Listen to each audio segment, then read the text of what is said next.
Mesdames et messieurs, bonsoir. Soyez les bienvenus pour cette nouvelle édition de votre journal de 22 heures. Au sommaire de l'actualité. À la une dans l'actualité nationale, le président de la République s'entretient par visioconférence avec le président directeur général de la China Merchant Group.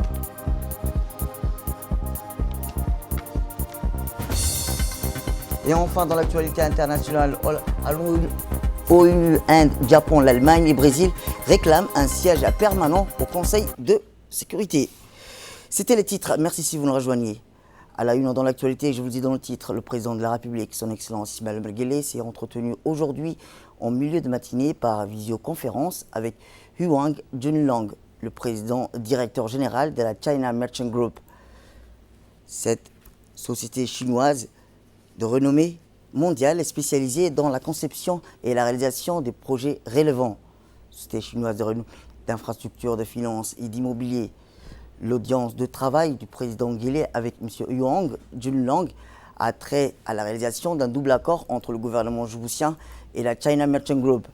Le premier de cet accord porte sur un partenariat autour de la transformation de l'ancien port de Djibouti en un complexe immobilier et un quartier d'affaires. Le président de la République, son Excellence Ismaël Omar Guelleh, procédera d'ailleurs le 8 octobre prochain au coup d'envoi des travaux de construction de ce complexe immobilier sur le site de l'ancien port de Djibouti. Quant au second projet d'une valeur d'environ 2,5 milliards de dollars, il porte sur la création d'une série d'usines d'industrie lourde sur le site de Demirjouk. Le président de l'autorité des ports et des zones franches de Djibouti, M. Aboubakar Omar Hadi, a pris part à l'audience de travail par visioconférence du président de la République avec le président directeur général de la China Merchant Group. Dans une déclaration qu'il a faite à la télévision nationale à l'issue de cette réunion, le président de l'autorité des ports et des zones franches, M. Aboubakar Omar Hadi, a indiqué que l'entretien mené par le président de la République, son Excellence Ismaël Omar Guelleh, et le président directeur général de la China Merchant Group se sont concentrés sur le projet de développement à mettre en œuvre dans les prochains jours. Il a expliqué que ces projets sont un projet d'agrandissement du port d'Oralé et de conversion du vieux port ville dont les premières pierres sera posée le 8 octobre prochain sous le haut patronage du chef de l'État.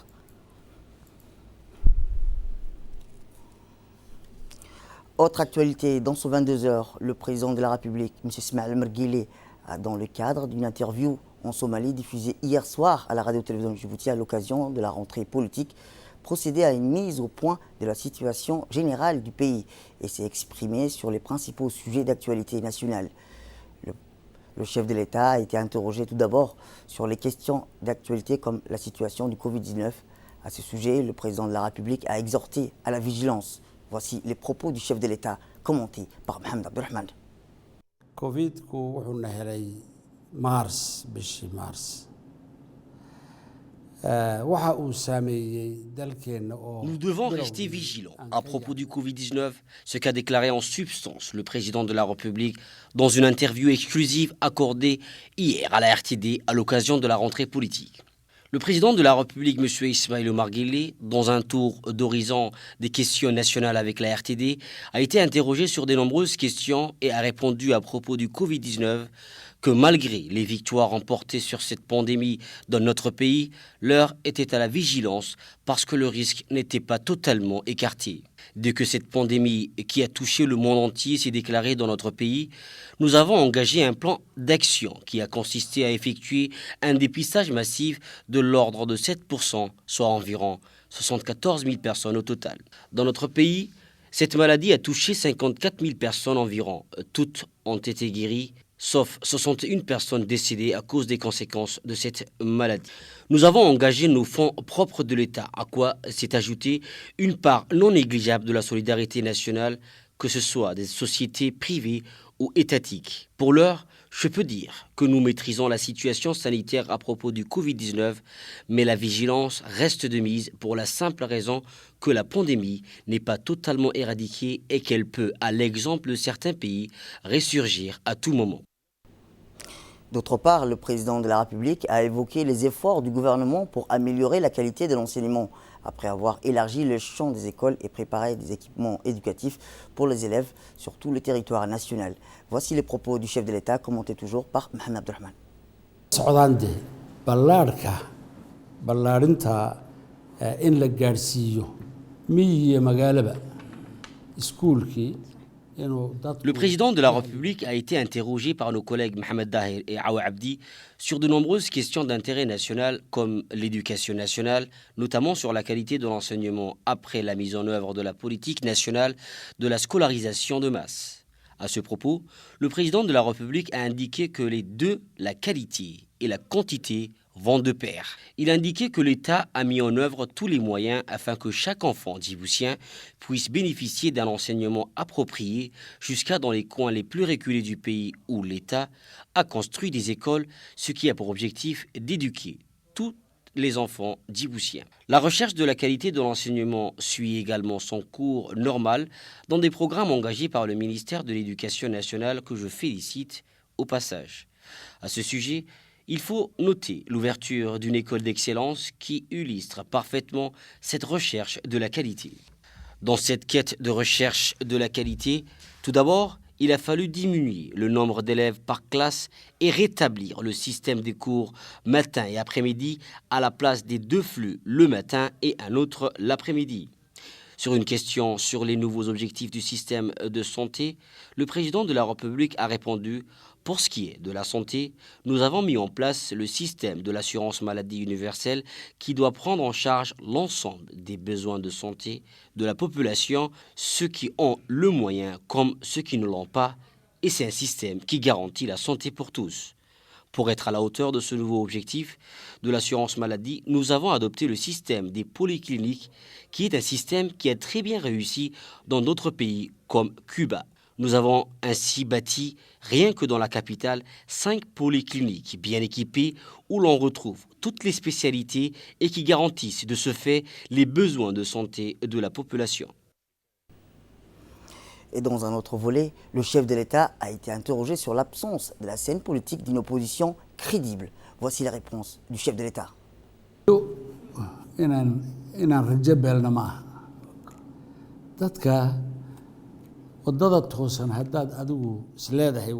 À propos d'une question sur l'absence d'une opposition politique sur la scène nationale, le président de la République, M. Ismaël Omar Guelleh, a indiqué que l'exercice d'une politique d'opposition est toujours bénéfique au pays parce que ce n'est qu'avec la conjugaison de toutes les visions politiques que l'on peut avancer. Encore faut-il qu'il s'agisse d'une opposition constructive débattant avec le gouvernement sur sa politique en place. Mais s'il s'agit de renier systématiquement l'exercice du pouvoir par un autre que soi-même, ce n'est pas une opposition dont le seul rôle se limite uniquement à proférer injures et calomnies en tout genre. L'exercice démocratique de la politique est régi par des lois qui garantissent cet exercice, mais il faut les respecter, même si l'on est d'une vision différente. À propos des marches actuelles organisées par les partisans du président de la République réclamant l'annonce de sa candidature aux prochaines élections présidentielles, le chef de l'État a répondu que cela ne constituait pas sa préoccupation majeure à l'heure actuelle, ou a-t-il dit qu'il avait d'autres défis à relever.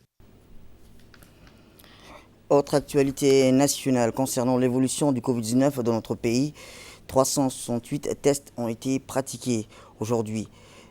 Un patient est déclaré guéri, 0 cas diagnostiqué positif. Rappelons qu'il faut impérativement demeurer vigilant face à la maladie en continuant à respecter les mesures barrières, port du masque, rappelons-le, lavage des mains au savon et au gel hydroalcoolique et en pratiquant la distanciation physique d'au moins d'1 mètre. Les personnes âgées et celles souffrant des maladies chroniques ou fragilisant leur système immunitaire demeurent les plus vulnérables face à la maladie. Et dans les contrôles des points d'entrée dans notre pays, pour la période allant du 17 au 23 septembre, les données clés relatives aux activités et dépistages conduites au niveau des points d'entrée au territoire se déclinent comme suite. 1477 tests ont été pratiqués de 17 jusqu'au 23 septembre. Un total de 65 voyageurs s'est avéré positif au test, soit un taux de positivité de 4,4%. Après avoir observé un an de deuil suite au décès du sultan de Tadjoura, intervenu l'année dernière, le deuil a pris fin aujourd'hui. Une cérémonie de fin de deuil marquait cet événement à laquelle ont pris part le ministre et le Premier ministre et le président de l'Assemblée nationale, de nombreux membres du gouvernement et de l'ensemble, ainsi que de nombreuses personnalités coutumières. Selon la tradition, cette cérémonie marque ainsi donc la traditionnelle deuil du sultanat. Et c'est un an de deuil suite au décès du sultan de Tadjoura intervenu l'année dernière que le deuil a pris fin aujourd'hui. Cette cérémonie de fin de deuil est marquée par un événement à laquelle ont pris part le Premier ministre, le président de l'Assemblée nationale, de nombreux membres du gouvernement de l'Assemblée nationale, ainsi que de nombreuses personnalités coutumières. Selon la tradition, cette cérémonie marque ainsi donc la traditionnelle deuil du sultanat.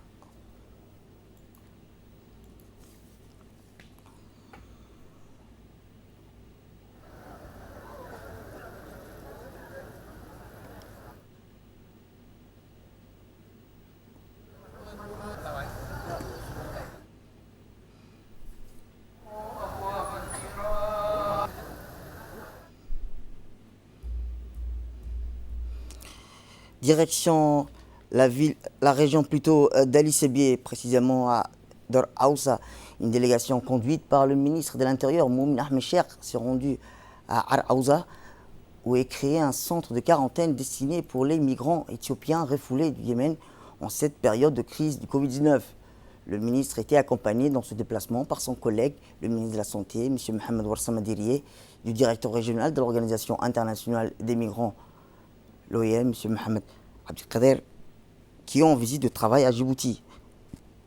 Cette visite a vu la participation du préfet de la région d'Ali Sébié, Moussa Adel Migeni, du secrétaire exécutif de l'ONARS, Hussein Hassan Darar, du directeur de la Croissant-Rouge de Djibouti, Abdi Ibrahim, de la représentante de l'OIM, ainsi que le staff technique de l'ONARS, après une réunion entre les ministres, les responsables et le directeur régional. La délégation ont effectué une tournée dans le site pour constater de visu les fonctionnements de ce centre qui est géré par l'ONARS.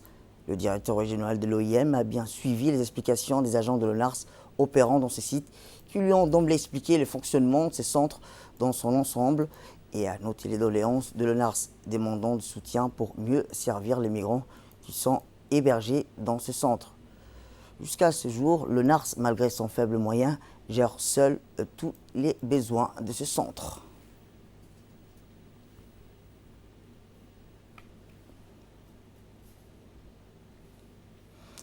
Eh bien, le ministre de l'Intérieur a rappelé qu'aujourd'hui, nous avons accueilli, a-t-il rappelé, le ministre de l'Intérieur au camp Ar Aouza, M. Mohamed Abdelkader, directeur régional de l'OIM pour l'Afrique de l'Est, basé à Nairobi, a indiqué le ministre de l'Intérieur. En outre, le ministre a remercié M. Abdelkader pour son déplacement à Djibouti, notamment à Ar Aouza. Cette visite, a-t-il dit, a pour objectif de constater de visu les conditions d'accueil et prise en charge des migrants installés au camp d'Ar Aouza. On reste toujours dans la région d'Ali Sébié, où le camp Harbi du bataillon interarmé d'Ali Sébié a abrité ce matin une importante cérémonie de deuxième promotion du CME-CM1 2019-2020 et du premier stage de formation des formateurs au profit d'une cinquantaine stagiaires de la garde républicaine. Cet événement, présidé par le général de corps d'armée Zakaria Cheikh Ibrahim, chef d'état-major général des armées, et en présence du général Tahir Ali Mohamed, chef d'état-major de la défense, le colonel Mohamed Jama Douali, commandant de la garde républicaine, le colonel Abdelwassah Mohamed Ben Mohamed, commandant du BIAS, le lieutenant-colonel Mohamed Jama Riyad, commandant de l'école militaire de Holhol. Cette cérémonie a vu aussi la participation de M. Moussa Adel Migeni, préfet de la région d'Ali Sébié, M. Omar Ahmed Ouaes, président du conseil régional d'Ali Sébié, les députés de la région, l'honorable Abdous Kié, ainsi que les autorités militaires de la société civile de la région d'Ali Sébié, mais également des hauts gradés de la garde républicaine. Cette cérémonie de la promotion intitulée Nauriska Jemad 62-20, qui est la deuxième promotion du CME-CM1 2019-2020 et du premier stage de formation des formateurs de la garde républicaine, et ceux des formations se sont déroulés du 13 décembre au, rappelons-le, 13 septembre 2020 au centre d'instruction du bataillon interarmé d'Ali Sébié.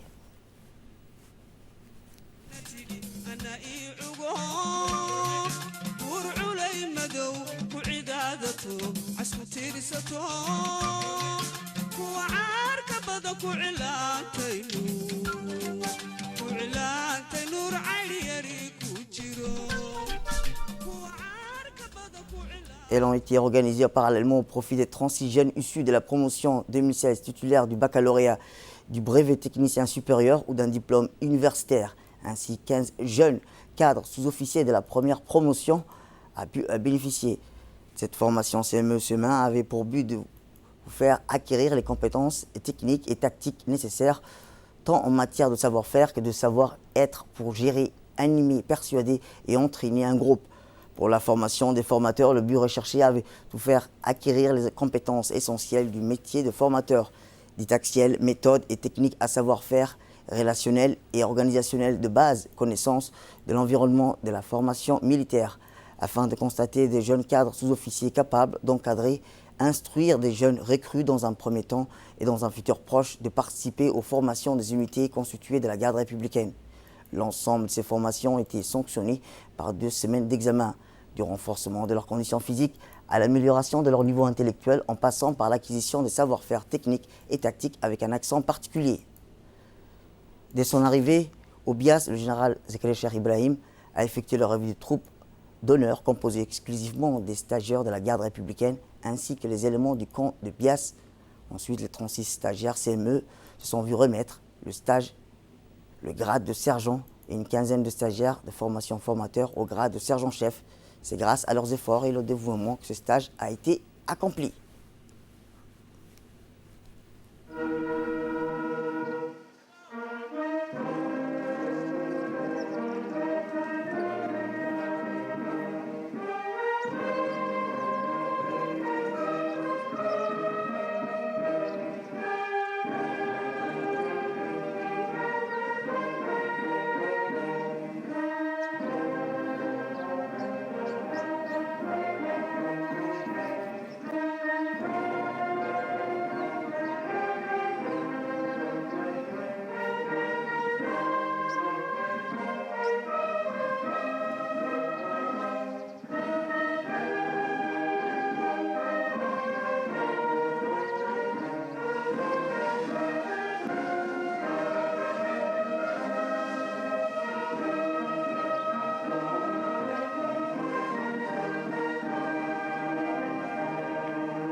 Afin de constituer des jeunes cadres sous-officiers capables de cadrer et d'instruire des jeunes recrues dans un premier temps et dans un futur proche de participer aux formations des unités constituées de la garde républicaine.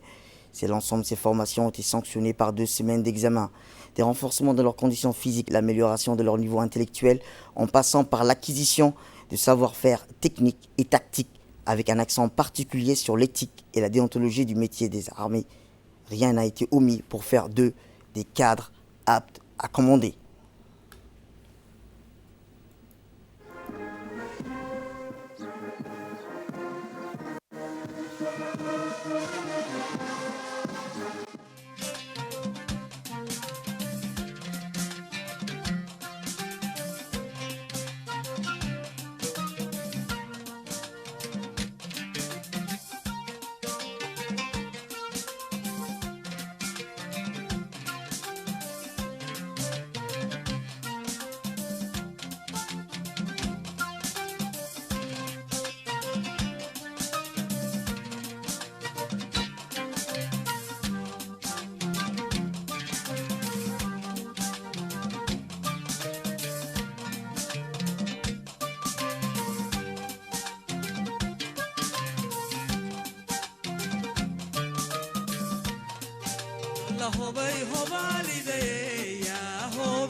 Ainsi, les 36 stagiaires des CME CM1 se sont vus remettre le grade de sergent, une quinzaine de stagiaires de formation formateur au grade de sergent-chef. C'est grâce à leurs efforts et leur dévouement que ce stage a été accompli.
Écoutons à présent le colonel Mohamed Jam Doualé, commandant de la garde républicaine, lors du clôture du stage de formation des formateurs au profit d'une cinquantaine de stagiaires de la garde républicaine.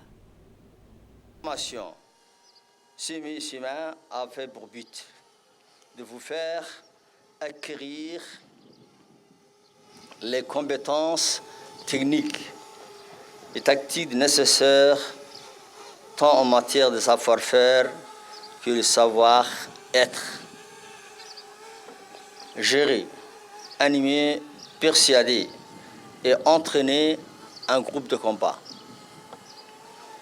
Pour la formation des formateurs, le but recherché était pour vous faire acquérir compétences essentielles du métier de formateur, didactique, méthode, technique, savoir-faire relationnel et organisationnel de base connaissance d'environnement de la formation militaire. Vous avez su mettre en pratique les connaissances acquises et ainsi démontrer votre capacité opérationnelle. Cadre formateur. L'essentiel de vos activités pendant de 10 mois de formation se résume à la pédagogie militaire, amélioration des connaissances déjà acquises et le renforcement de la capacité physique. Les stagiaires, vous êtes parvenus au terme de cette formation et au regard des résultats obtenus. Vous pouvez aujourd'hui être légitimement fiers de ce que vous êtes devenus. Le succès de cette formation découle ainsi de la qualité des instructeurs qui ont joué un rôle fondamental dans la transmission des savoir-faire et savoir-être. Qu'il me soit permis de saluer le travail accompli par l'ensemble des encadrements. C'est grâce à leur effort et à leur dévouement que ce stage a été accompli. J'adresse mes vifs remerciements au commandement forces djiboutiennes pour leur soutien indéfectible qui a permis de mener à bien et la formation, ainsi que le chef de corps auprès de moi, colonel Abdel Wassa, pour l'accueil et le fonctionnement de suivi et évolution du stage. Eh bien, pour clore la journée, le général de corps d'armée, Zakaria Cheikh Ibrahim, chef d'état-major général des armées, a assisté à une démonstration de combat de localité mission reconnaissance d'une maison habitée par l'ennemi et d'une prestation de self-défense par les stagiaires Et pour terminer, les stagiaires ont présenté des sketchs, petite animation de sketch suivie par un banquet spécial offert par le camp Bias.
Repos, Carrefour, à droite, droite, repos, Carrefour, stagiaire assemblée, أفضل ملتنا.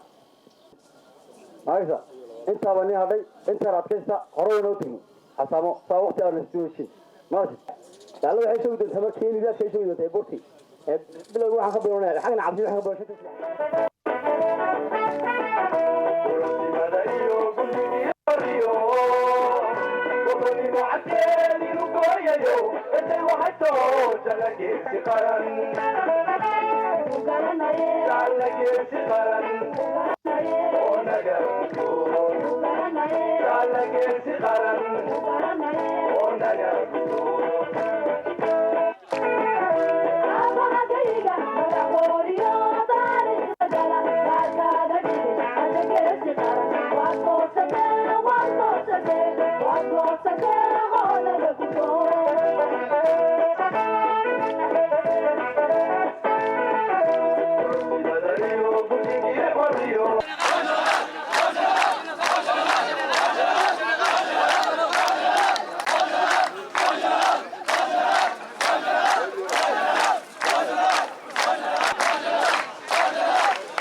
Autre actualité, dans ce 22h, suite au décès de Anfare Ali Mireh, le président du parti et président de la République, du comité exécutif et l'ensemble des militants du parti RPP adressent leurs condoléances le plus attristées à la famille d'Amrita Anfare Ali Mireh, sultan d'Aouza, qui a été rappelé à son créateur dans la nuit du 20 au 21 septembre à Addis Abeba, en Éthiopie. Que le Tout-Puissant l'accueille dans son paradis éternel. Inna lillahi wa inna ilayhi raji'un. Fait divers à présent, certains malfaiteurs avides d'argent facile ne cessent de tomber l'un après l'autre. Les gendarmes de la brigade de Charmoussa obtiennent des renseignements recoupés faisant état de la vente des sacs de blé périmés des commerçants de la place, et ce, à leur insu. En effet, des personnes mal intentionnées ont détourné une quantité importante de blé périmé destinés à la décharge publique avant de transférer leur contenu dans des sacs portant des dates futures en vue de faciliter leur vente à des commerçants de la place. Ainsi, le 22 septembre, vers 14 h, les gendarmes de la brigade Charmoussa ont effectué une descente sur un hangar sur place. 7 individus ont été interpellés en flagrant délit de couture des sacs de blé à périmé. Au cours de cette opération, plus de 500 sacs de 50 kg chacun, soit un total de 25 tonnes de blé périmé, ont été saisis. Par ailleurs, une machine à coudre électrique et un groupe électrogène, ainsi que des sacs vides portant des dates futures, ont également fait l'objet d'une saisie. À noter, rappelons-le, que le laboratoire d'analyse national d'analyse alimentaire, sous son acronyme LANA, a été avisé à cette saisie en vue d'effectuer des analyses et de déterminer le degré de péremption de ces blés. Les individus interpellés ont été placés en garde à vue et seront déférés devant la justice pour répondre de leurs actes. Quant aux 500 sacs de blé périmés saisis, ils seront détruits par le feu selon la procédure à l'issue des instructions des autorités judiciaires. Tout à fait autre chose, l'Institut africain de Djibouti a abrité ce matin une cérémonie de signature de protocole d'accord entre l'Institut africain de Djibouti et l'Exim Bank pour le projet de prêt universitaire à taux zéro habillage. La signature du protocole d'accord a été signée par le président de l'Institut africain de Djibouti, M. Ismaël Awad Sirid, et le directeur général de l'Exim Bank à Djibouti, M. Jackie Kayi, en présence du directeur général de l'Institut africain de Djibouti, M. Abdulrahman Mohamed Abdillahi, des responsables de la banque concernée, des professeurs et les membres de la direction de l'Institut africain de Djibouti. Ce projet a une solution à long terme qui permettra aux étudiants de financer leurs études universitaires. Le bénéficiaire de ce prêt universitaire remboursera seulement le montant emprunté auprès de la banque de la place sur une échéance de 10 à 12 mois. Pour tout l'ensemble des étudiants. Aujourd'hui est un jour spécial pour l'ensemble de l'Institut. Pour la première fois de l'histoire, il y a eu un protocole, un partenariat avec une banque entre une université privée et une banque. Et sachez que grâce à ce partenariat, il y aura beaucoup de solutions à nos problèmes, de facilité grâce à ce protocole-là. Je suis aujourd'hui ravie d'être présente ici à cet événement. C'est une première à Djibouti parce que le prêt universitaire, c'est un produit innovant à Djibouti, qui j'espère va être suivi d'autres produits. Donc c'est un produit qui va permettre d'avoir accès au financement des études universitaires avec un taux zéro en partenariat avec l'IAD. L'IAD nous a permis de réaliser ce projet. Et nous remercions tous les staffs et toute l'équipe de la direction de l'IAD pour cette réalisation. Et c'est une première. Donc les étudiants pourront commencer leur année universitaire sans souci financier, surtout dans cette période de Covid-19. Le président de l'Institut africain de Djibouti et le directeur de l'Exim Bank ont expliqué l'objet de la signature de protocole d'accord entre l'Institut africain de Djibouti et l'Exim Bank. Pour nous, Exim Bank, d'être aujourd'hui et participer à cette signature de partenariat que nous signons avec l'Institut africain de Djibouti. L'objectif de cette signature, pour nous, rentre dans notre mission qui est d'accompagner la jeunesse que vous formez à l'intégration dans le secteur privé ou bien dans le secteur public. Exim Bank, en tant qu'institution financière, notre mission, ce n'est pas seulement de collecter les dépôts et de distribuer les crédits, mais nous sommes aussi un employeur. Et c'est dans ce sens-là que nous comprenons la signature de cette convention qui permet aux jeunes étudiants de rentrer dans la vie professionnelle. Notre mission ici en tant qu'employeur, c'est de recruter dans les universités ou dans toutes les écoles les étudiants qui viennent de finir pour les intégrer dans la vie professionnelle. Ça, c'est notre mission première, notre mission principale. L'IAD vient de signer un protocole d'accord d'un partenariat avec l'Exim Bank dans le cadre de prêts universitaires à taux zéro. Ce projet de prêt universitaire est destiné à nos étudiants tuteur des étudiants, salariés du secteur privé ou public. Ce projet est une solution à long terme qui permettra à nos étudiants de financer leurs études universitaires. Le bénéficiaire de ces projets universitaires remboursera seulement le montant emprunté auprès de la banque sur une échéance de 10 à 12 mois. Ces projets de prêt universitaire est une première à Djibouti. Comme vous le savez, le partenariat public-privé ou le partenariat privé-privé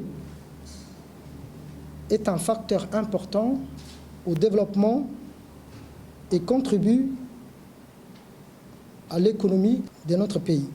C'est pourquoi l'IAD et l'Exim Bank ont décidé de signer cet accord pour accompagner toute personne intéressée à continuer ses études supérieures pour hausser son niveau du savoir et du savoir-faire et bénéficier de ces projets préuniversitaires à taux zéro.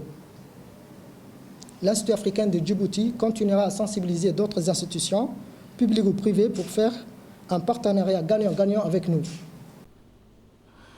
Et dans l'actualité internationale, le président nigérien Muhammadu Buhari a annoncé la mort de 23 personnes tuées ce mercredi dans un incendie provoqué par l'accident d'un camion-citerne chargé de carburant qui s'est renversé sur une route très fréquentée dans le centre du pays. Du carburant s'est renversé sur une autoroute très fréquentée à Lokoja, la capitale de Koji. Le chauffeur aurait fait une sortie de route après que les freins ont lâché. Le bilan pourrait s'alourdir alors que les accidents de ce type sont fréquents dans ce pays, premier producteur de pétrole en Afrique. Et je vous ai dans le titre, l'Inde, le Japon, l'Allemagne, le Brésil ont réclamé en marge de l'Assemblée générale de l'ONU un siège de membres permanents dans un conseil de sécurité élargi. Une demande ancienne qui a cependant peu de chances d'aboutir à court terme.